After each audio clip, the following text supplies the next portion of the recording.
radical Democrat who is still calling on ICE to be abolished, even after learning that the alleged mastermind behind last weekend's terror plot at the White House is, in fact, an illegal immigrant from Mexico. Take a look.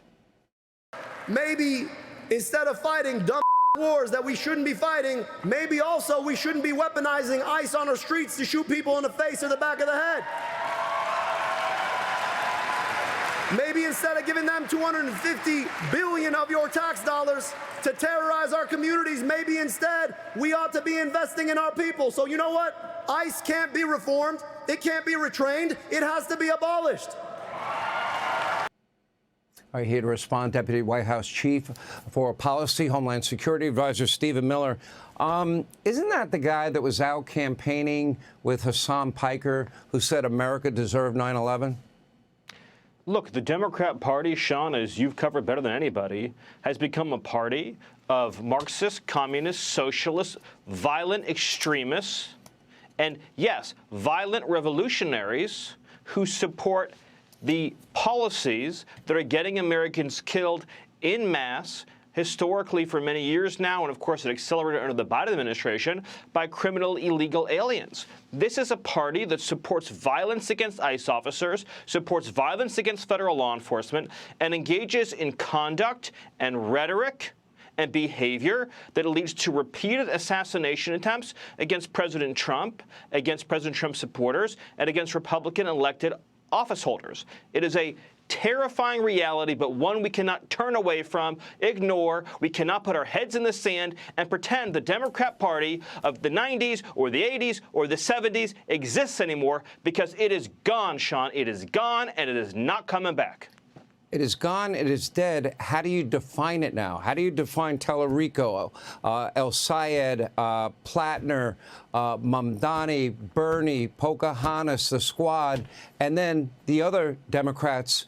No moral courage to ever challenge them. Hillary Clinton, would you vote for Platner? Well, I don't live in Maine. That's hardly, an appropriate, right? Yes. Look, the Democratic Party has two groups now: radical extremists and cowards. The cowards who've allowed the radical extremists to eat the party alive.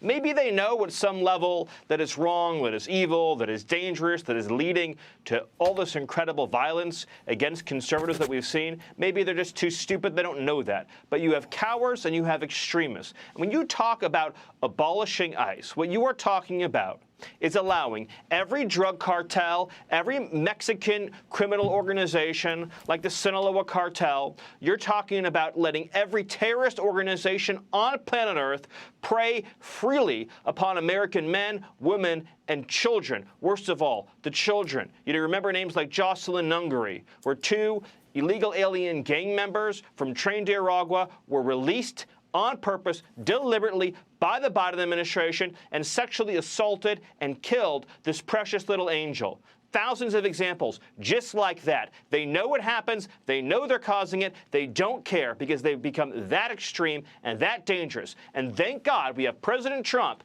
in the White House, in the Oval Office, defending and protecting this nation every day. He has to fight two battles every day.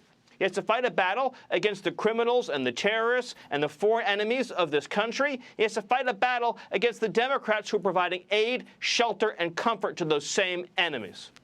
Stephen Miller, you want to take a shot at what the six genders might be, or how God is non-binary, or the advocacy for trans men to have a right to abortion? Would you like to handle any of those three? All I can say about Tallarico is that Texas is not going to elect an individual. I can't call him a man.